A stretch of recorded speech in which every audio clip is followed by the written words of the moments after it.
Hello everyone, so welcome all of you in this lecture of the ray optics. It is the fourth lecture of the ray optics. So अभी तक हमने पिछले 3 lectures के अंदर अपना reflection वाला जो पार्ट था वो सारा कंप्लीट कर लिया. Plane mirror, concave mirror, convex mirror, ये सारा कुछ हमने इन सबसे रिलेटेड न्यूमेरिकल्स कॉन्सेप्ट सब कुछ कर लिया. ठीक है, अब उसके बाद हमारी बारी है रिफ्रैक्शन पढ़ने की. तो ठीक है, हम लोग शुरू करने वाले हैं आज की क्लास में रिफ्रैक्शन. सो मैं अपनी इमेज को छोटा करती हूँ और फिर हम क्लास शुरू करते हैं. तो रिफ्लेक्शन से हम क्या समझते हैं, रिफ्रैक्शन से हम क्या समझते हैं कि when light ray travel from one medium to another medium, यानी कि जब लाइट रे एक मीडियम से दूसरे मीडियम में जाती है तो वो अपने पाथ से भटक जाती है. इसी को हम क्या कहते हैं, इसी फिनोमेना को हम कहते हैं रिफ्रैक्शन. तो हम इसको चलो थोड़ा सा फिगर से समझते हैं कि जैसे कि मान लो कि ये कोई एक ग्लास स्लैब है.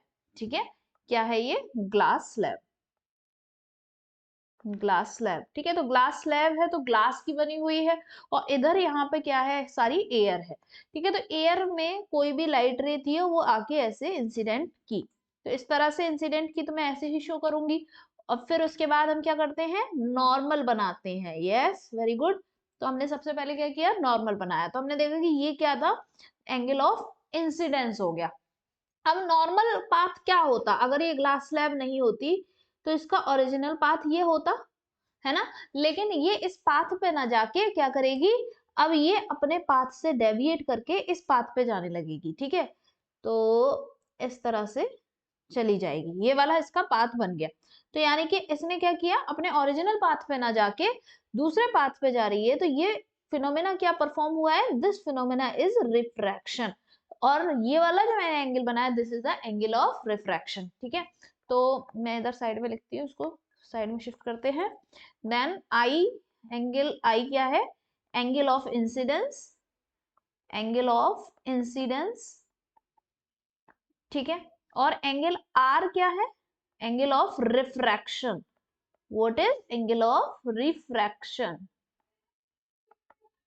ओके, क्लियर है इतनी बात. तो बस हमें अभी इतनी बात ध्यान रखनी है कि जब भी लाइट रे इधर से दूसरे मीडियम, एक मीडियम से दूसरे मीडियम में जाएगी तो वो अपने पाथ से डेविएट करेगी, अपने ओरिजिनल पाथ, ये देखो ओरिजिनल पाथ था, इस पे ना जाके ये इस पाथ पे जा रही है.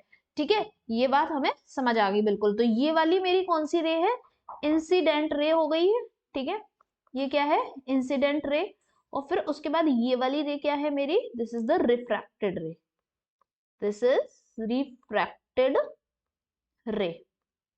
ठीक है, ओके. तो इतना हमने समझ लिया, इंसिडेंट रे और रिफ्रैक्टेड रे.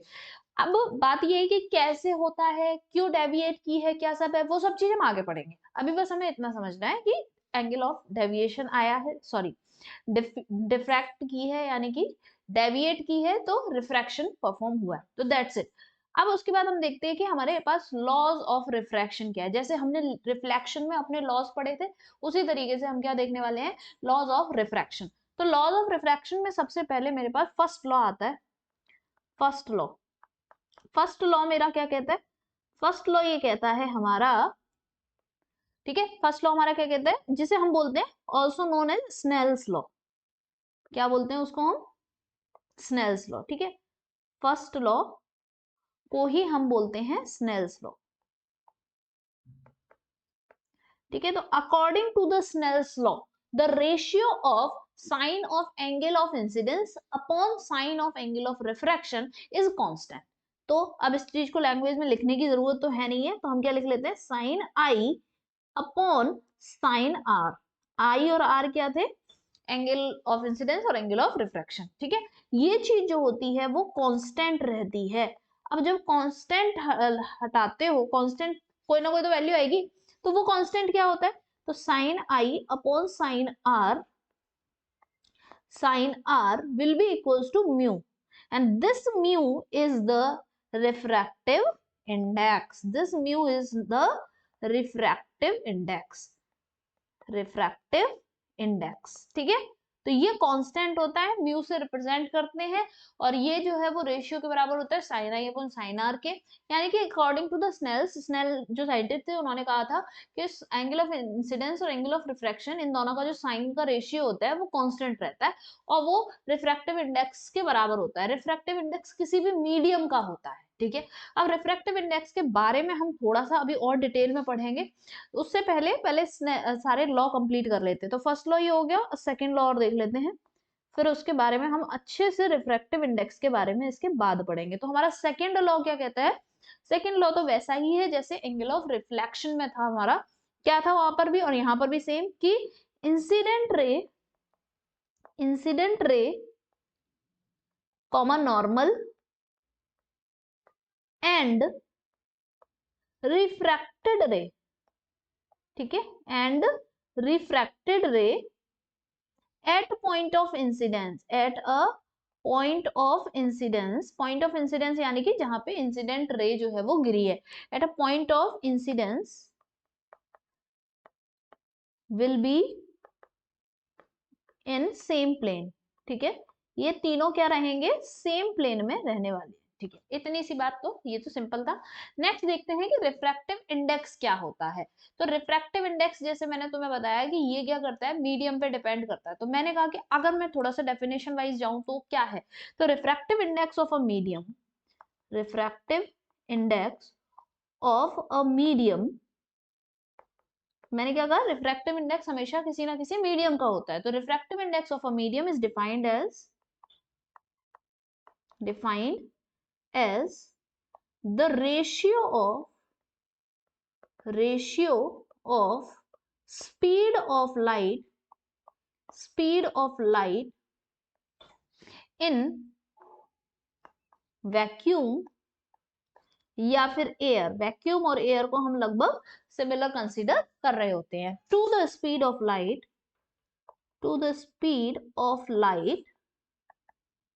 इन दैट मीडियम, ठीक है। जिस मीडियम की हम बात कर रहे हैं, जिस मीडियम के रिफ्रैक्टिव इंडेक्स की बात कर रहे हैं, उसी के बारे में हम कह रहे हैं। तो मैंने कहा कि refractive index of medium A is equals to the, क्या हो जाएगा, रिफ्रैक्टिव इंडेक्स ऑफ, मैंने कहा medium A is equals to the speed of light in air upon speed of light in medium A.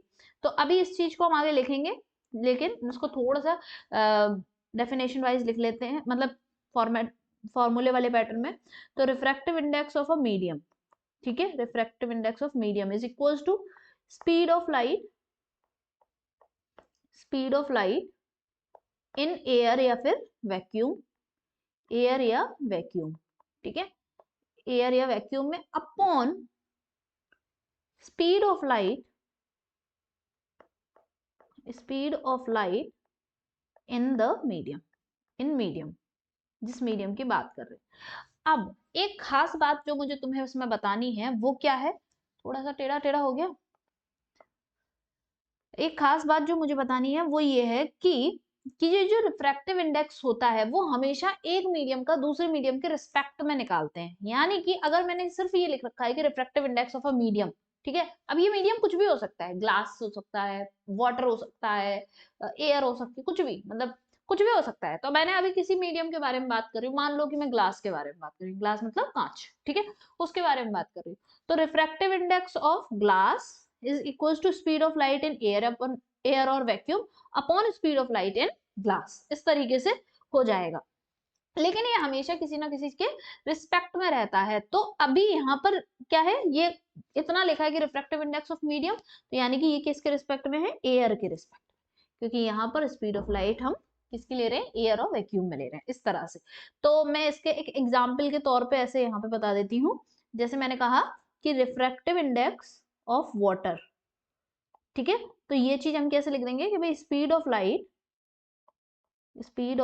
Light in air upon, ठीक है, upon speed of light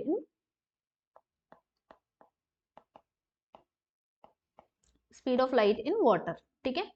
तो इस तरह से हमने लिख लिया। अच्छा, इस चीज को मैंने कहा कि एयर या वैक्यूम में जो स्पीड ऑफ लाइट होती है उसको हम सी से रिप्रेजेंट करते हैं, और सी की वैल्यू क्या होती है, 3 × 10⁸, ठीक है। तुम्हें नहीं पता है तो नोट कर लेना। और ये v इन द मीडियम के लिए हो गया। तो इस चीज को मैं एक बॉक्स में बंद कर देती हूँ, क्योंकि जनरलाइज्ड फॉर्मूला हो गया ये तो अपना। ठीक है, ये जनरलाइज फॉर्मूला हो गया और ये हमने अपने एग्जांपल से समझ लिया कि वाटर का है।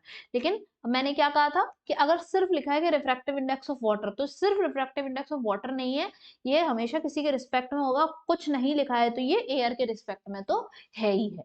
ठीक है, इतनी सी बात समझ में आ गई। चलो अब हम ये देखते हैं कि रिफ्रैक्टिव इंडेक्स जो होता है वो हमारा किस किस चीजों पर डिपेंड करता है। ठीक है, तो छोटी छोटी करके सारी सारी जितने भी पॉइंट रिफ्रैक्टिव इंडेक्स से रिलेटेड हम सब समझ लेंगे, लेकिन अभी बारी बारी से समझते हैं। तो सबसे पहले तुमने देखा कि जाना कि व्हाट इज रिफ्रैक्टिव इंडेक्स। तो रिफ्रैक्टिव इंडेक्स जो होता है हम उसको डिफाइन करते हैं कि ये किसी भी मीडियम का होता है पहली बार। ऊपर से हम इसे कैसे डिफाइन करते हैं कि ratio of speed of light in air और vacuum to the speed of light in that medium, जिस भी मीडियम के रिफ्रैक्टिव इंडेक्स की बात कर रहे हैं।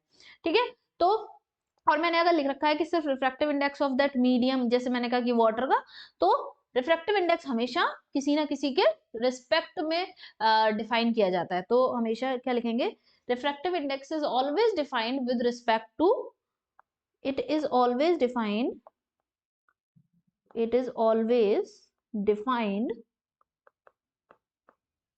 with respect to the it is always defined for any medium,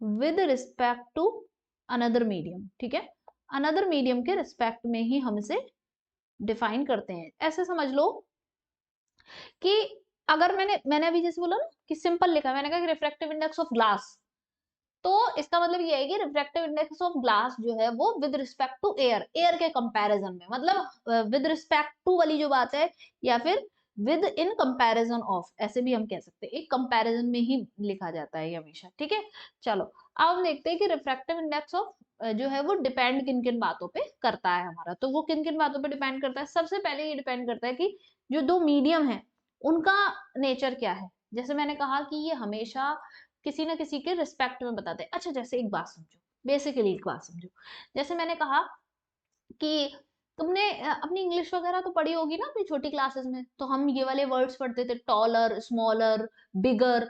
इनका मतलब क्या होता है? जैसे मैंने कहा बिग, तो मैंने कहा कि this pen is, this pen नहीं, ठीक है, मैंने कहा कि जैसे दिस बोतल इज बिग, तो इसका मतलब क्या है, ये बोतल बड़ी है।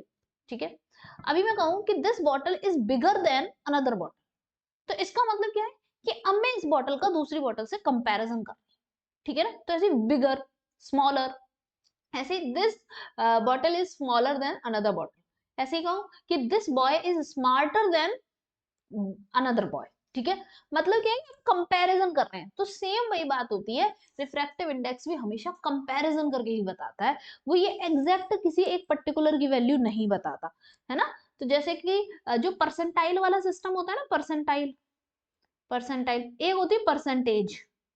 परसेंटेज हर बच्चे की अपनी अपनी परसेंटेज है। ठीक है, जितने मार्क्स उसे मिले अपॉन टोटल मार्क्स निकाल दो, कर दो और इधर 100 कर दो, ये उसकी परसेंटेज आ जाती है। लेकिन जो परसेंटाइल वाला सिस्टम आया है, परसेंटाइल का सिस्टम क्या होता है, ये कंपैरिजन में होती है कि टॉपर के जो मार्क्स हैं उसके कंपैरिजन में फिर और सबको परसेंटाइल जो दी जाती है। ठीक है, तो ये कंपैरिजन वाली बात समझ रहे हो ना। तो अब ऑब्वियसली कंपैरिजन हमेशा दो लोगों में होता है, जिसके बारे में के साथ जो कंपैरिजन हो रहा है। तो रिफ्रैक्टिव इंडेक्स भी क्या है, मैंने क्या कहा था कि मैंने कहा कि वाटर, मैं कह रही हूँ कि वाटर का रिफ्रैक्टिव इंडेक्स, तो वाटर का रिफ्रैक्टिव इंडेक्स बोल रही हूँ मैं। अगर मैं साथ में ये नहीं बता रही कि मैं किसके साथ कंपेयर कर रही हूँ, तो इसका मतलब ये साफ है कि मैं एयर के साथ कंपेयर कर रही हूँ। ठीक है, ओके। तो दो मीडियम तो हमेशा आने ही आने वाले हैं। तो सबसे पहले किस पे डिपेंड करता है, उन दो मीडियम के नेचर पे, nature of to medium. Media, mediums नहीं होता है, मीडियम का प्लूरल जो होता है वो मीडिया होता है। ठीक है, टेम्परेचर क्या है उन दो मीडियम्स का, इस पे डिपेंड करता है, टेम्परेचर ऑफ मीडिया। मीडिया मतलब मीडियम्स, तो हम लिखते नहीं है ना, तो मीडिया ही लिखेंगे।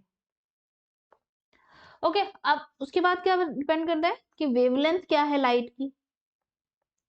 अलग अलग लाइट, वेवलेंथ वाली लाइट के लिए अलग अलग रिफ्रैक्टिव इंडेक्स हो जाता है। कैसे, according to the Cauchy's relation. कैसे, म्यू इज इक्वल टू होता है a plus B upon lambda square. ये क्या है, this is the Cauchy's relation. ठीक है, कॉचीज रिलेशन। तो हो सकता है अगर आ जाए तो बस जस्ट फॉर्मूला पूछ लेगा, लेकिन इस पे बेस्ड न्यूमेरिकल नहीं आता है, लेकिन बस ये फॉर्मूला हमें बस ये बताता है कि रिफ्रैक्टिव इंडेक्स और लैम्डा जो है वो इनवर्सली प्रोपोर्शनल वाला रहता है इनका। ठीक है, तो ये ए और बी क्या है यहाँ पर, ए एंड बी हेयर, ए और बी क्या है, कॉन्स्टेंट्स है। ठीक है, ओके। अब उसके बाद हमारा और किस पे डिपेंड करता है, अब इन पे तो डिपेंड करता है, और किस पे डिपेंड नहीं करता, does not depend on, does not depend on, किस पे नहीं करेगा, angle of incidence and angle of refraction. ठीक है, तो मैं अगर ये भूल जाऊं तो इसको लिख लेना स्पेलिंग में कि एंगल ऑफ इंसिडेंस है ये, और ये एंगल ऑफ रिफ्रैक्शन है। ठीक है, तो क्यों नहीं डिपेंड कर रहा है, मैं क्यों स्पेसिफाई कर रही हूँ, क्योंकि देखो अभी अभी स्नेल्स लॉ पढ़ा था, तो स्नेल्स लॉ में mu equals to sine I upon sine R था। तो तुम ये ना सोचो कि भाई साइन आई के डायरेक्टली प्रोपोर्शनल है, साइन आर के इनवर्सली प्रोपोर्शनल है, ऐसा कुछ भी नहीं है, आई और आर पे डिपेंड नहीं करता है। ठीक है, इतनी सी बात हो गई। अब कुछ खास प्रॉपर्टीज के बारे में बात करते हैं कि आगे कुछ प्रॉपर्टीज क्या है रिफ्रैक्टिव इंडेक्स की। तो रिफ्रैक्टिव इंडेक्स की सबसे बड़ी इंपॉर्टेंट प्रॉपर्टी क्या है कि अगर कोई भी मीडियम का जो रिफ्रैक्टिव इंडेक्स है वो ज्यादा है, ठीक है, वो ज्यादा है, तो हम क्या कहेंगे, इफ, या फिर हम ऐसे कह सकते हैं द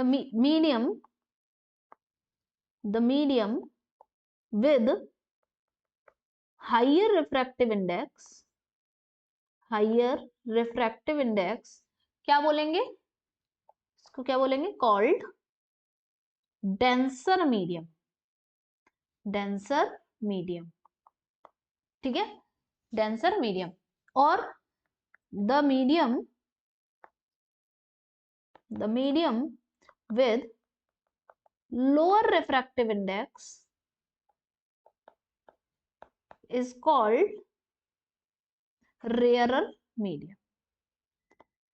ठीक है, रेयरर मीडियम। तो ये ध्यान रखना है कि जिसका रिफ्रैक्टिव इंडेक्स ज्यादा रहेगा, जैसे हम कंपैरिजन करेंगे, जैसे मैंने कहा कि मेरे पास दो स्टूडेंट हैं, मेरे पास एक था राम और मैंने कहा कि श्याम। ठीक है, ठीक है, राम और श्याम, और तो तीसरा कैसे बना है, मुझे तो नाम भी नहीं आ रहे हैं यार अच्छे वाले, कुछ अच्छा सा नाम सोचते हैं बढ़िया वाला। चलो, एक तो ये हो गया हमारा राम, ठीक है, एक हो गया हमारा श्याम, और एक क्या बना दूं मैं, कुछ भी नहीं आ रहा यार माइंड में मेरे, बिल्कुल राम और श्याम के अलावा कुछ भी माइंड में नहीं आ रहा। लाइव होता तो तुम लोगों से पूछ लेती। तो जिन बच्चों को मैं जानती हूँ उन्हीं बच्चों के नाम रखती हूँ, जिन बच्चों के प्रयोग में मेरे नाम रहते हैं। ठीक है, चलो जैसे एक अभिषेक नाम रख देती हूँ, अभिषेक है। ठीक है, एक स्टूडेंट का नाम रख देती हूँ मैं निखिल। ठीक है, एक स्टूडेंट का नाम रख देती हूँ, तो सारे लड़कों के ही नाम रखती हूँ, लड़कियों के नहीं रखने वाली हूँ यहाँ पे। ठीक है, तो एक अमन रख देती हूँ। ठीक है, तीन नाम हमने रख दिए। अब देखो एक बात सोचो, सपोज करो कि निखिल ने कोई टेस्ट था 20 मार्क्स का, है ना, जस्ट फॉर एग्जाम्पल के लिए समझा रही हूँ। तो निखिल ने क्या किया, इसमें 18 मार्क्स स्कोर किए। ठीक है, 18 मार्क्स आए। और अभिषेक ने क्या किया, 17 मार्क्स स्कोर किए। अमन ने क्या किया, 19 मार्क्स स्कोर किए। ऐसा हुआ। अब क्या हो रहा है कि ऐसी कंडीशन में अगर मैं कहूं कि अभिषेक और निखिल को कंपेयर करो, बस तुम किसको कंपेयर करना है, अभिषेक और निखिल को।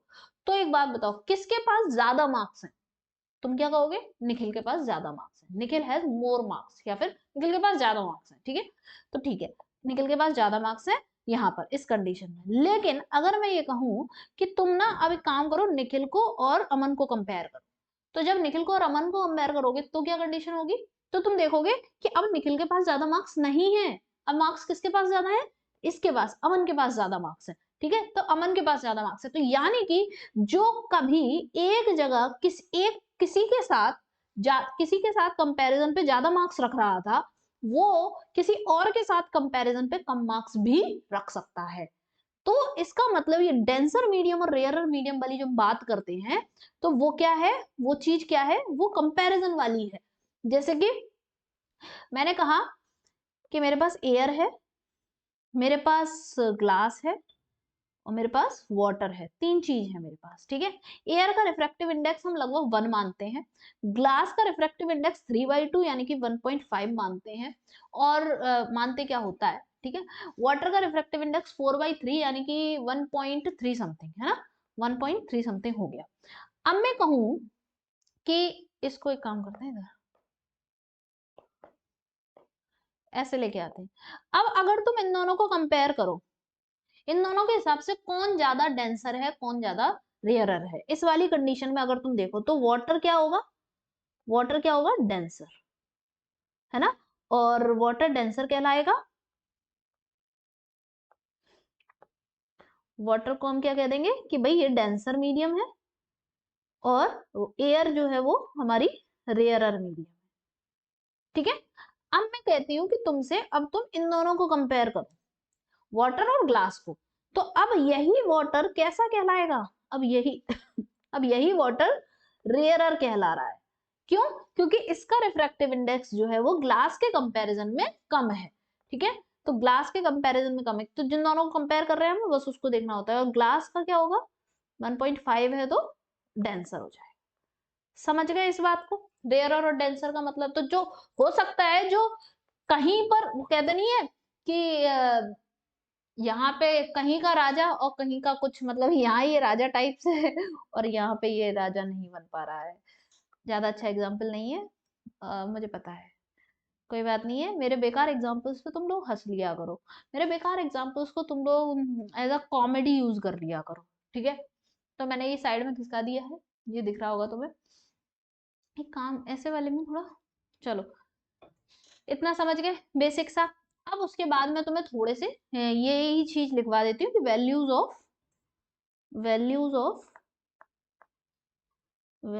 Of refractive index of some media, कुछ मीडिया हैं जो कि फ्रीक्वेंटली यूज होंगे, उनके रिफ्रैक्टिव इंडेक्स की वैल्यू तुम्हें आनी चाहिए। जैसे एयर के लिए हम क्या लेते हैं, एक्चुअली एयर के लिए नहीं, वैक्यूम के लिए लेते हैं हम, ठीक है, वैक्यूम के लिए लेते हैं 1, ठीक है, वैक्यूम के लिए हम क्या लेते हैं 1, और एयर के लिए क्या लेते हैं, एयर का रिफ्रैक्टिव इंडेक्स होता है 1.003, तो अप्रोक्स 1 ही हो जाता है, ठीक है। देन थर्ड उसकी बात करते हैं, तो मैंने कहा कि ग्लास की बात करें तो ये 3/2 होता है, जिसको मैं 1.5 भी लिख सकती हूँ। फोर्थ, अभी ये सब जो लिखे हैं, ये जो हम लिख रहे हैं, ये किसके रिस्पेक्ट में है, वैक्यूम या फिर एयर के रिस्पेक्ट में। मैंने कहा कि वाटर का मैंने तुम बता दिया 4/3 होता है, यानी कि 1.3 समथिंग, 1.33 इस तरह से, फिर 1.33, फिर उसके बाद सबसे ज्यादा जो रहता है दैट इज फॉर डायमंड, ये तुम्हें पता होना चाहिए, डायमंड के लिए कितना रहता है 2.46, जो कि क्या है मैक्सिमम, ओके। तो इतनी बात हमने समझ ली अपनी। देन उसके बाद हम देखते हैं कि कुछ इंपॉर्टेंट पॉइंट्स हैं, उनको कवर करते हैं हम।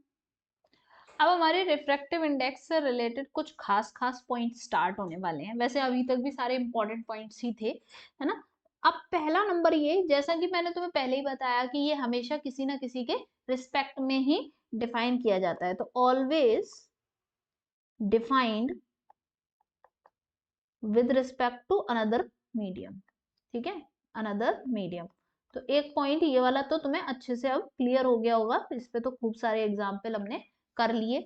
देन दूसरा, अगर मैंने कहा है कि जैसे कि मैंने ऐसे लिख दिया कि रिफ्रैक्टिव इंडेक्स ऑफ ए, तो इसका मतलब क्या है, इसका मतलब है, रुको इसको हम कैसे लिख रहे हैं, ये मैंने कहा कि ये इसे कैसे बोलेंगे कि रिफ्रैक्टिव इंडेक्स ऑफ ए, ठीक है, या फिर मीडियम ए ही लिख देते हैं, तुम समझ जाओगे, ठीक है, ये ए हो गया। तो इसी चीज को हम कैसे लिख रहे होंगे, refractive index of A with respect to air, ठीक है। इसी चीज का क्या मतलब है, refractive index of A with respect to air, तो हमेशा एयर के रिस्पेक्ट में ही कहा जाता है, ये बात हमेशा ध्यान रखनी है तुम्हें, ठीक है। Refractive index of A is, इसको क्या बोल रहे हैं हम भाई,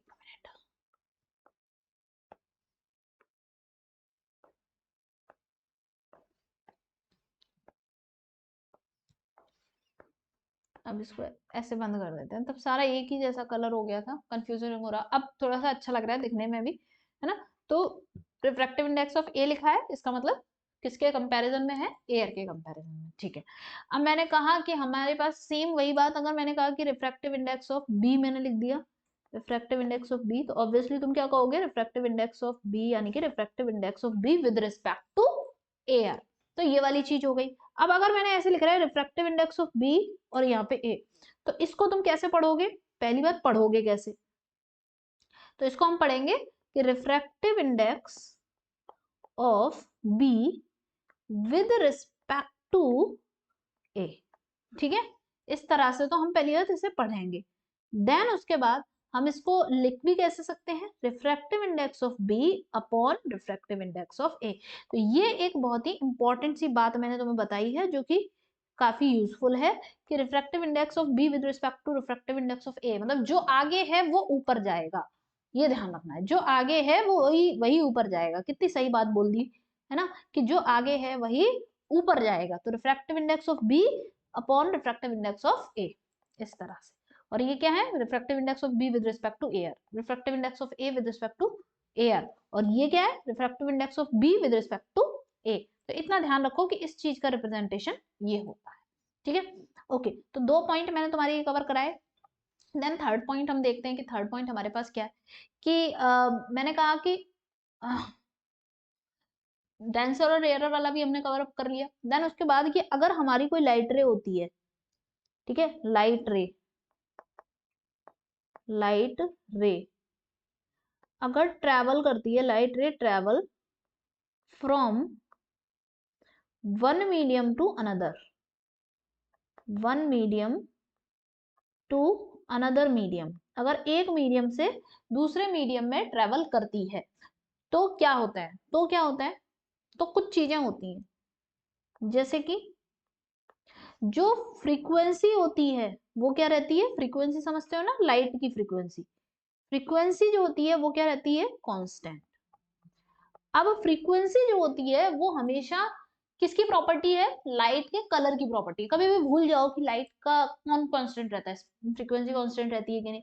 तो एक बात ध्यान रखो कि कभी भी तुम रेड कलर की, तुम्हारे पास लेजर लाइट हो, लेजर लाइट नहीं होती, बच्चे भी खेलते हैं उनसे, अगर रेड कलर की लेजर लाइट है, तुमने अगर पानी में डाला, पानी का ग्लास था उसमें डाला, तो क्या कलर चेंज हो जाता है उस लाइट का, नहीं होता ना। अब चलो रेड कलर की भी छोड़ो, अगर मैं, ये पेन है, ब्लैक कलर का पेन दिखाई दे रहा है ना, इस पेन को मैं अगर एक ग्लास पानी में डाल दूं, तो पानी में डाल दिया, तो ऑब्वियसली यहाँ से यहाँ वाला पोर्शन ऊपर बाहर है, यहाँ वाला पोर्शन पानी के अंदर जा चुका है, तो क्या हो रहा होगा, इधर पानी एयर में से आ रही है, यहाँ एयर से लाइट रेज आएंगी और मेरी आंखों में जाएंगी, यहाँ जो पानी के अंदर पार्ट होगा, वो पार्ट से जो लाइट रेज आएंगी वो पानी से होते हुए आएंगी, तो क्या मेरे आंखों में अलग अलग कलर दिखाई देंगे, पानी में जाने पे अलग अलग कलर तो नहीं दिखाई दे रहे ना, सेम कलर रह रहे हैं। तो ऐसे तुम ध्यान रख सकते हो, कलर और फ्रीक्वेंसी सिमिलर टाइप प्रॉपर्टी है, ठीक है। कलर चेंज हो गया मतलब फ्रीक्वेंसी चेंज हो गई, ये समझ लो, ठीक है। लेकिन कलर चेंज नहीं होता है, इसीलिए तो मैं कह रही हूँ कि फ्रीक्वेंसी कांस्टेंट रहती है, ठीक है। तो क्या चीजें चेंज होती हैं, वेलोसिटी और वेवलेंथ चेंज होती है, तो जब भी मीडियम चेंज होगा तब तब वेलोसिटी ऑफ वेवलेंथ चेंज होगी, वेलोसिटी और वेवलेंथ तो चेंज होती है, तो कैसे चेंज होती है, ठीक है। अब तुम्हें मैं अपनी इमेज को इस साइड रख लेती हूँ ताकि तुम्हें दिख सके मैं इधर जो लिखूंगी, ठीक है। तो कैसे चेंज होती है,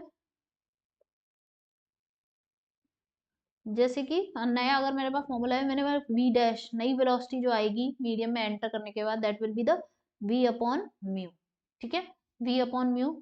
और वेवलेंथ जो आएगी दैट इज, अगर तुम्हें इससे समझने में थोड़ा दिक्कत हो रही हो तो हम दूसरा एक फिगर बना के कर देते हैं, एक फिगर बनाती हूँ,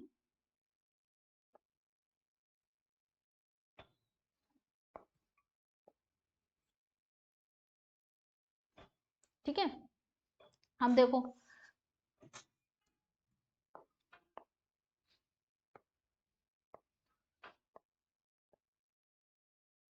ऐसे करके आए, ठीक है, और मेरे पास क्या थी, लाइट रे ऐसे थी ये, और फिर ये ऐसे चली गई, ओके, सिंपल सी बात, ठीक है। ये हमने बना लिया क्या, नॉर्मल बना ली, ये एंगल ऑफ इंसिडेंस, ये एंगल ऑफ रिफ्रैक्शन। यहाँ पे इसकी वेलोसिटी v थी और वेवलेंथ लैम्डा थी और फ्रीक्वेंसी न्यू थी, ठीक है। इसके अंदर इसके पास क्या है, फ्रीक्वेंसी न्यू है, wavelength lambda dash, velocity v dash, ठीक है। जो लाइट रे ग्लास इस मीडियम के अंदर है, तो v डैश कैसे लिखेंगे, v upon mu, refractive index of this medium, इस मीडियम का रिफ्रैक्टिव इंडेक्स जो भी दे रखा होगा एयर के रिस्पेक्ट में वो म्यू, और लैम्डा डैश क्या लिखेंगे, लैम्डा अपॉन म्यू, ठीक है। तो ये जो दो छोटे छोटे फॉर्मूले, बहुत मिनी मिनी फॉर्मूले, लेकिन ये बहुत इंपॉर्टेंट फॉर्मूले हैं, ये ध्यान रखना है, ठीक है। बहुत ही इंपॉर्टेंट फॉर्मूले हैं, ये ध्यान रखना। अभी इस पे बेस्ड क्वेश्चन कराऊंगी तो तुम्हें समझ में आ जाएगा अच्छे तरीके से, क्लियर है। नेक्स्ट अब हम देखते हैं नेक्स्ट प्रॉपर्टी कि, ठीक है, नेक्स्ट हमारी प्रॉपर्टी क्या है कि रेयरर टू डेंसर जाएगी लाइट रे और डेंसर टू रेयरर जाती है तब क्या होता है। तो मैंने मान लिया कि ये वाला जो मीडियम है वो क्या है, रेयरर, ये जो मैंने ग्रीन कलर से बनाया, और जो ब्लू कलर से बनाया वो क्या है, डेंसर, ठीक है। ओके, समझ रहे हो ना, मैंने रेयर और डेंसर का कॉन्सेप्ट भी समझा दिया। ऐसे अगर ये वाला, यही डेंसर और ये रेयरर, एग्जाम्पल के लिए हम ले सकते हैं रेयरर को, यहाँ पे जैसे मैंने एयर ले लिया और यहाँ पे से वाटर ले लिया, वाटर के बजाय ग्लास स्लैब ले लेते हैं, ये मैंने क्या कहा, ग्लास हो गया, ठीक है। ऐसे ही डेंसर, यहाँ पे ये ग्लास ले ली और यहाँ पर रेयरर के हिसाब से वाटर ले लो, कुछ भी ले लो, एग्जाम्पल है, जस्ट फॉर एग्जाम्पल, क्योंकि देखो ग्लास स्लैब और वाटर में कौन ज्यादा, यहाँ पे मैंने देखा था ग्लास और वाटर का कर रहे थे तो वाटर का रिफ्रैक्टिव इंडेक्स कम रहता था, तो वाटर जो है वो रेयरर रहेगा, ठीक है। इतनी बात हो गई। अब उसके बाद मैंने कहा कि लाइट रे लेके आते हैं, लाइट रे तो रेयरर से डेंसर जा रही है, पहले वाले केस को समझते हैं। तो लाइट रे ऐसे इंसिडेंट की, ये ये वाली चीज क्या है, ये वो सरफेस है जहां पे ये दोनों मीडियम कांटेक्ट में है, ठीक है। फिर उसके बाद मैंने कहा कि लाइट रे हमारी यहाँ पे गिरी, ये लाइट रे गिरी, हम क्या करेंगे, नॉर्मल डालेंगे, हमने यूं नॉर्मल डाला, ठीक है। फिर उसके बाद ओरिजिनल पाथ क्या था हमारी लाइट रे का, ऐसे करके, ये ओरिजिनल पाथ था, लेकिन ये ओरिजिनल पाथ पे नहीं जाएगी, डेविएट करेगी। अब या तो ये दूर चली जाए या इधर चली जाए, इन दोनों में से कुछ एक हो सकता है, लेकिन क्या होगा, याद कैसे करोगे, रेयरर और डेंसर, डेंसर से देखो कभी भी ये मत सोचना, देखो इतनी बात तो तुम्हें पता चल गई, डेंसर वो होगा जिसका रिफ्रैक्टिव इंडेक्स ज्यादा होगा और रेयरर वो होगा जिसका रिफ्रैक्टिव इंडेक्स कम होगा, एक बात क्लियर हो गई। पर कभी ये नहीं सोचना है कि जो डेंसर है उसकी डेंसिटी ज्यादा होगी, ये बात कभी नहीं सोचनी, क्योंकि रेयरर रिफ्रैक्टिव इंडेक्स और डेंसिटी का कोई भी रिलेशन नहीं है, ठीक है।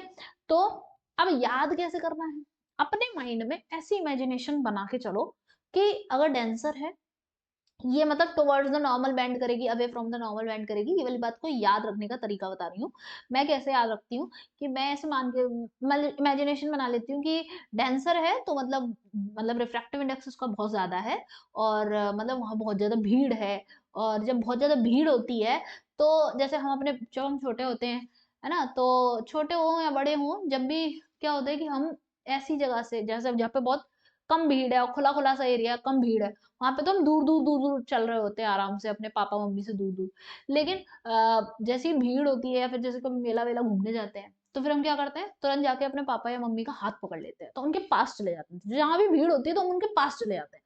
तो सेम चीज नॉर्मल को तुम्हें ऐसे अपने पापा मम्मी के जैसे समझना है, ये तुम हो, ठीक है। अब तुम जैसे ही यहाँ पे मीडियम चेंज होगा, जैसे ही मीडियम अगला लगेगा, तो तुम डेविएट तो करोगे, ठीक है, अपना पाथ तो बदलोगे। अब क्या होगा, तुमने देखा यार डेंसर मीडियम है, ओ भाई यहाँ पे तो बहुत भीड़ होगी, तो फिर मैं चुपचाप जाके अपने पापा या मम्मी जो भी हैं उनका जाके हाथ पकड़ लेंगे, उनके पास चले जाएंगे, तो टुवर्ड्स द नॉर्मल बैंड कर जाती है। तो बहुत ही देसी सा तरीका है, आई नो। तो ये आई और ये आर, ठीक है। तो हमेशा क्या करना है, टुवर्ड्स द, यहाँ पे क्या लिख दूं मैं फिर कि रे band towards the normal, towards normal, ठीक है, जब रेयरर टू डेंसर जाएगी। अब अगर मैं इसकी बात करूं तो इसमें क्या होता है हमने कहा कि लाइट रे ऐसे गिरी, ऐसे करके गिरी, तो तुम क्या करोगे, सबसे पहले नॉर्मल बनाई, और नॉर्मल बनाओ, क्योंकि अगर तुम नॉर्मल ड्रॉ नहीं करोगे तो तुम पता है सही पाथ नहीं बना पाओगे। और फिर ये बनाओ कि भाई उसका ओरिजिनल पाथ क्या होता। अब तुमने देख लिया, नॉर्मल बना लिया, ओरिजिनल पाथ देख लिया, अब तुम्हें अवे फ्रॉम द नॉर्मल कर देना है। क्यों, अब देखो तुम भीड़ भाड़ वाले एरिया से खुले खुले एरिया में जाओगे, अरे यहाँ तो कोई खाली खाली सा एरिया है, तो हाथ छोड़ के अरे अरे मैं इधर भाग लूं उधर भाग लूं और ये कर लूं, तो अवे फ्रॉम द नॉर्मल हो जाता है। ठीक है, तो ऐसे करके याद हो जाएगा, कभी भूलोगे नहीं। ये आई और ये रिफ्रैक्टिव इंडेक्स आर। ठीक है, तो रे band away from the normal, from normal. ठीक है, ओके, इतनी सी बात तो हमारे समझ में आ चुकी है। देन उसके बाद मुझे तुम्हें समझाना है कि इस तरह के यहाँ पे जो तुम्हारे स्नेल्स लॉ हमने पढ़ा था, उस स्नेल्स लॉ को हम कैसे अप्लाई करेंगे। तो मैं मान लेती हूँ कि इसका रिफ्रैक्टिव इंडेक्स है म्यू ए और इसका रिफ्रैक्टिव इंडेक्स है म्यू बी। ठीक है, और ये सेम ही हमें इसको इधर ए सेम ही चीज रखते हैं, है ना, क्योंकि अलग अलग कर देंगे तो इसको भी वाटर ही बना देती हूँ।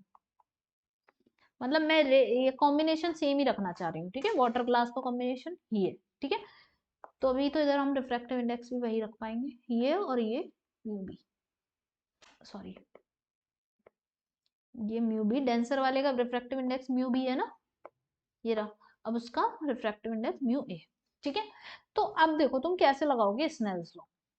ये जो सरफेस, ये जो सरफेस है जो कांटेक्ट कर रही है इन दो मीडियम, जहां पे दोनों मीडियम कांटेक्ट में आ रहे हैं, उसके अक्रॉस अब तुम देखो यहाँ पे इस वाले इस लाइन इस सरफेस के कांटेक्ट से इस साइड कौन सा एंगल है, आई, तो इसका साइन और इसी का रिफ्रैक्टिव इंडेक्स। यानी कि अगर मैं रेयरर मीडियम की बात करूं, मतलब वाटर में या फिर रेयरर मीडियम में, इस वाले मीडियम में कौन सा एंगल है, आई, और रिफ्रैक्टिव इंडेक्स, तो जिस मीडियम में हो उस मीडियम का रिफ्रैक्टिव इंडेक्स पकड़ो और उस मीडियम का एंगल पकड़ो और उस एंगल का साइन कर दो, इन दोनों का कर दो मल्टीप्लाई।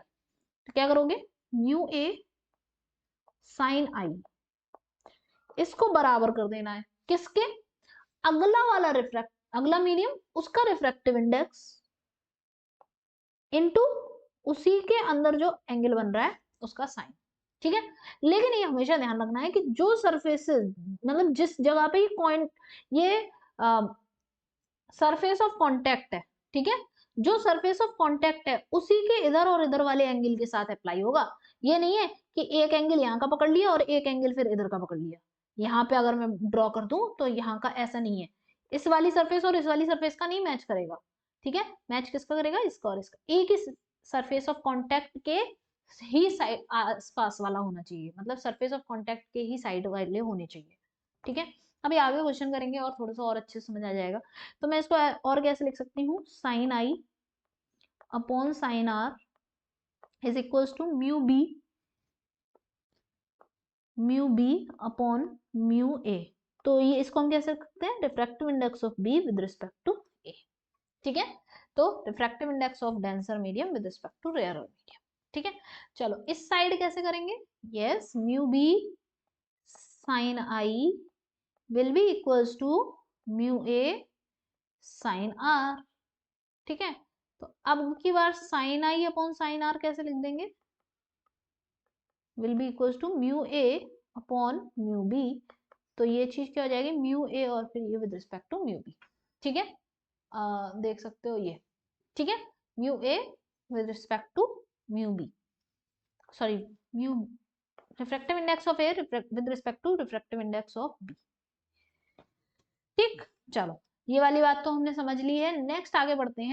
नेक्स्ट जो पॉइंट है यहाँ पे ये समझना है कि यहाँ पे मेरे पास ना डिफरेंट डिफरेंट मीडियम्स हैं। जैसे यहाँ पे एक अलग मीडियम है ये सारा, फिर उसके बाद ये सारा एक अलग मीडियम, ये सारा एक अलग मीडियम, ये सारे अलग अलग मीडियम है और ये उनके बीच की बाउंड्रीज हैं जो मैंने ब्लू कलर की लाइन से बनाई है। तो यहाँ पे जो मीडियम है उसको रिफ्रैक्टिव इंडेक्स मान लेते हैं म्यू 1 है, इसका म्यू 2 है, इसका म्यू 3 है, इसका म्यू 4 है और इसका म्यू 5 है।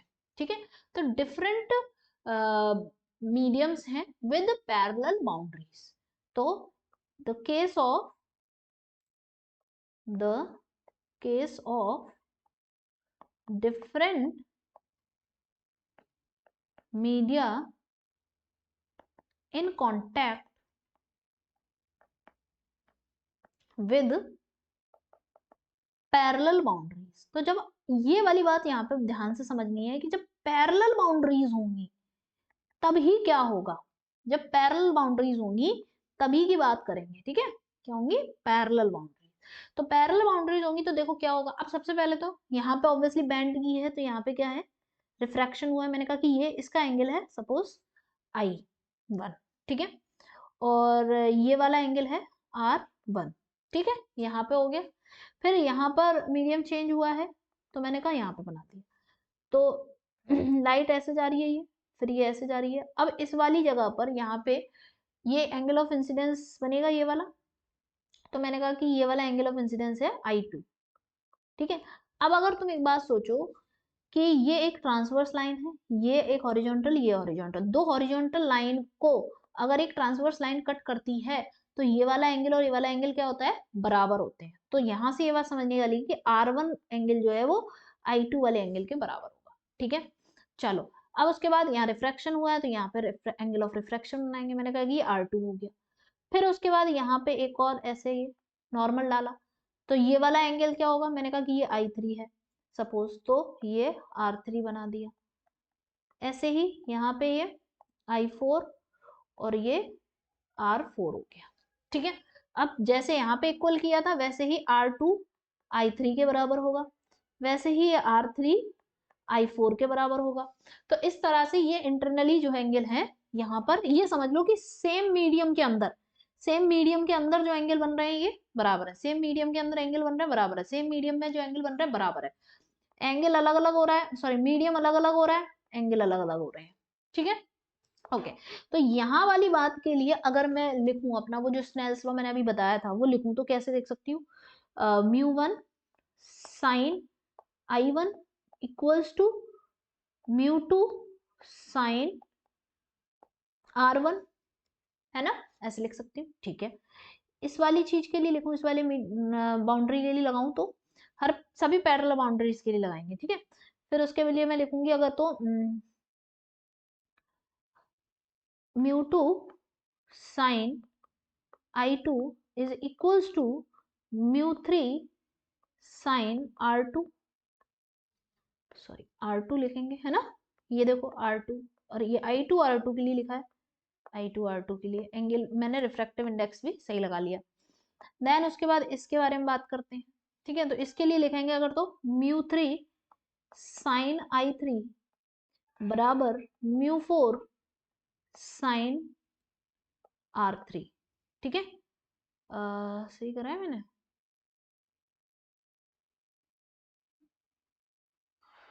R1 R2 R3 R4,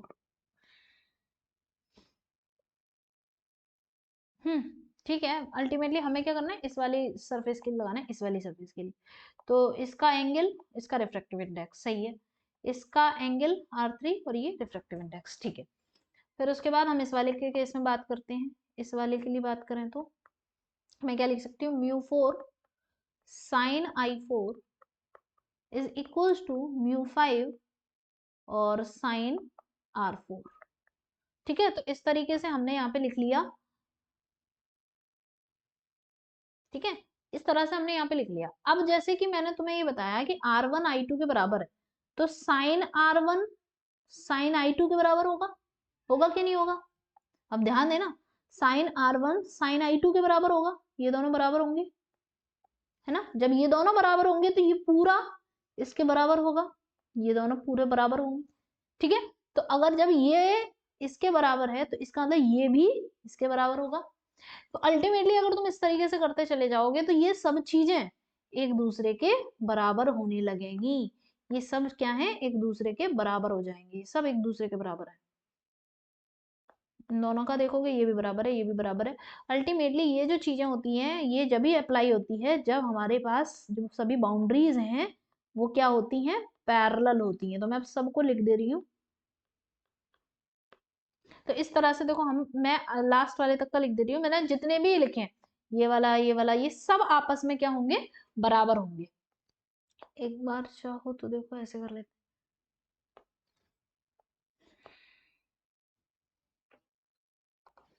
तो अब तुम देख सकते हो मैं सबके बीच में इक्वल का साइन लगा दे रही हूँ, ठीक है, सबके बीच में लगा दे रही हूँ कि सभी क्या है, इक्वल है। क्यों? क्योंकि एक तो पैरेलल बाउंड्रीज आ रही है, ठीक है, और ये एंगल सेम होने की वजह से ये क्या हो रहे हैं, इक्वल हो रहे हैं, ठीक है। तो इस पे बेस्ड अभी क्वेश्चन करते हैं तो अब तुम्हें समझ में आने लगेगा। तो ये क्वेश्चन है हमारा, क्वेश्चन क्या कह रहा है कि refractive index of glass with respect to water is 9/8। तो refractive index of glass with respect to water क्या दे रखा है, 9/8, ठीक है। अगला कह रहा है refractive index of glass with respect to air is 3/2। तो refractive index of glass with respect to air is 3/2। तो find the refractive index of water with respect to air. वैसे तो मैंने तुम्हें इसका आंसर बता दिया है, लेकिन अब इसको कैलकुलेट कर लेते हैं, ठीक है। तो कैसे निकालेंगे refractive index of glass with respect to water, ये जो 9/8 दे रखा है तो इसको हम कैसे लिख सकते हैं, refractive index of glass upon refractive index of water. और इसको कैसे लिख सकते हैं, refractive index of glass upon refractive index of air. और मुझे चाहिए क्या, मुझे चाहिए इस क्वेश्चन के हिसाब से मुझे चाहिए कि refractive index of water upon refractive index of air, ये चीज चाहिए मुझे, ये चीज क्वेश्चन ने पूछी। तो अभी कैसे आएगी, इसके अपॉन में ये आ जाए, है ना। तो मैं क्या कर दूं, mu G upon mu W, और फिर मेरे पास है इधर mu G upon mu air, है ना। तो हम इन दोनों को अगर ऐसे कर दें मैं डिवाइड कर दूं सिंपल, तो फिर कैसे हो जाएगा, देखो ये अगर पहली equation, this one is the first equation, this one is the second equation, ठीक है, फर्स्ट इक्वेशन और सेकंड। तो हम क्या करते हैं कि भाई मैंने कहा कि second equation divided by first equation, तो second equation mu G upon mu air, ठीक है। किसको डिवाइड करना है, फर्स्ट वाली को, तो इधर रखेंगे म्यू जी और फिर ये जाएगा म्यू डब्ल्यू, ठीक, क्लियर है। म्यू जी से म्यू जी कैंसिल हो गया, क्या आ गया, mu W upon mu air. अच्छा ये तो हमें मिल गया, लेकिन हमने क्या किया, सेकंड डिवाइडेड बाई फर्स्ट, तो यानी कि सेकंड क्या था, 3/2 डिवाइडेड बाई 9/8, ठीक है। तो ये हो जाएगा 8/6, ठीक है, 8/6 यानी कि 4/3। तो this is the answer, simple, ठीक है। नेक्स्ट क्वेश्चन देखते हैं।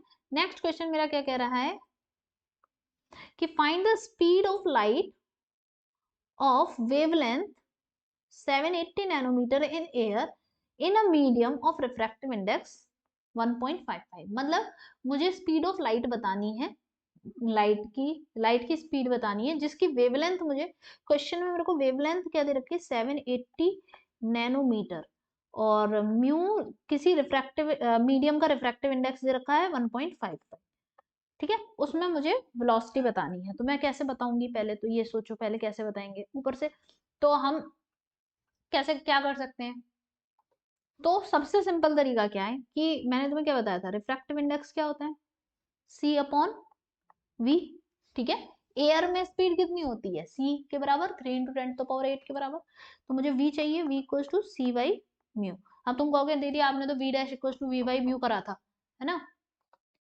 तो जो मैंने पहले बताया था, मैंने क्या कहा था, मैंने कहा कि भाई जैसे ये है एक कंडीशन, ठीक है, तो यहाँ पे एयर है, या फिर एयर छोड़ो तुम, यहाँ पे लाइट की वेवलेंथ स्पीड वी है, हम वहीं पे वापस वाले उसी फिगर से समझा देती हूँ मैं तुम्हें, जिस फिगर पे पहले बताया था, ठीक है। यहाँ पे मैंने कहा था कि इस वाले मीडियम में फ्रीक्वेंसी म्यू है, वेवलेंथ लैम्डा है, स्पीड वी है, यही बताया था मैंने, है ना।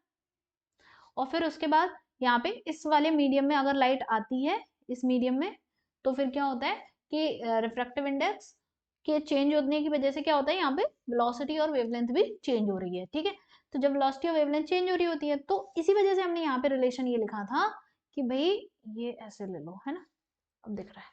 तो अब क्या है, इसलिए यहाँ पे वेलोसिटी वी डैश यानी कि ये वाली, और यहाँ पर ये जो वेलोसिटी है ये रही, ठीक है। अब अगर ये चीज एयर दे रखी हो और ये चीज ग्लास दे रखी हो, तो एयर में स्पीड ऑफ लाइट क्या होती है, सी के बराबर, सी से रिप्रेजेंट करते हैं एक्चुअली, सी इज द कि तुमने एक टर्म जो है ये 3 इंटू 10⁸ को तुम रिप्रेजेंट ही किससे कर रहे हो, सी से रिप्रेजेंट कर रहे हो, ठीक है। तो यहाँ पे सी बाई म्यू भी लिख लेते हैं, अगर ये वाला मीडियम क्या है, एयर है तो, ठीक है। चलो तो अब तो समझ ही गए होगे, तो सी की जगह हम 3 इंटू 10⁸ लिख लेते हैं, इसलिए जो कि बताएगा नहीं क्वेश्चन, तुम्हें अपने आप ही सोचना है। 1.55, तो 1.55 जो है इसको 1.5 भी कंसीडर किया जा सकता है, तो 3 इंटू 10⁸ अपॉन 1.5 अगर लेती हूँ तो 3/2 हो जाएगा, तो जो हो जाएगा 2 इंटू 10⁸ मीटर पर सेकेंड। तो वेलोसिटी आ गई, पहला पार्ट सॉल्व हो गया। दूसरा पार्ट अगर मैं देखूं कि वेवलेंथ, तो lambda dash equals to same again lambda by mu, तो लैम्डा कितना दे रखा है 780 नैनोमीटर 10⁻⁻9 अपॉन वेवलेंथ, अगेन मैं इसको 3/2 रख दूंगी, तो 3 से कैंसिल आउट करते हैं, तो 260 इंटू 2 इंटू 10⁻⁻9, ठीक है। तो 520 इंटू 10⁻⁻9, या फिर हम कह सकते हैं 520 नैनोमीटर, ठीक है, 520 नैनोमीटर। क्लियर है, इतना हमारा ये वाला पार्ट कंप्लीट हो गया। सो इसके आगे का जो भी पार्ट है वो सारा हम करेंगे नेक्स्ट क्लास में कवर अपना, ठीक है। तो इतना पार्ट मैंने अच्छे से पढ़ लेना है, देन आगे का हम नेक्स्ट क्लास में कवर करते हैं, जिसमें हम प्लेन सरफेसेस से refraction, apparent shift, apparent depth, ये सारे कॉन्सेप्ट जो होंगे वो हम पढ़ेंगे नेक्स्ट क्लास के अंदर। Okay, till then keep solving the questions and अपने प्यारे से कमेंट्स जरूर देके जाना, ठीक है। चलो, और कोई भी कंफ्यूजन हो, कहीं पे भी कुछ समझ ना आया हो और तुम्हें ऐसा लग रहा हो कि ये वाली चीज छूट गई है या ये वाली चीज आपने बताई नहीं, या कुछ भी एनीथिंग, अगर तुम मुझे रेगुलरली फॉलो कर रहे हो तो you are free to tell me anything, ठीक है। तो तुम आराम से प्रॉपरली फ्री होके आराम से कुछ भी बोल सकते हो, मेरे को अपना डाउट पूछ सकते हो, कमेंट्स कर दिया करो, है ना। और तुम्हें लग रहा हो कि अरे दीदी शायद आपसे ये चीज छूट गया है, कुछ भी, एवरीथिंग इज ओपन, कि तुम अपने सजेशन दे सकते हो, क्योंकि मैं कंप्लीटली, मैं इसमें कोई भी कंजूसी नहीं कर रही कि मैं अपनी तरफ से कॉन्सेप्ट बचा लूं या कुछ बचा लूं, जो चीज मैं यूट्यूब है तो उस पर ना दूं, नहीं, आई वांट कि मैं सब प्रॉपरली अच्छे से तुम्हें यहाँ पे समझाऊं और अच्छे से तुम्हारा कॉन्सेप्ट क्लियर हो और इससे पढ़ के तुम अपने एग्जाम क्लियर कर सको, ठीक है। चलो, all the best and keep solving the questions.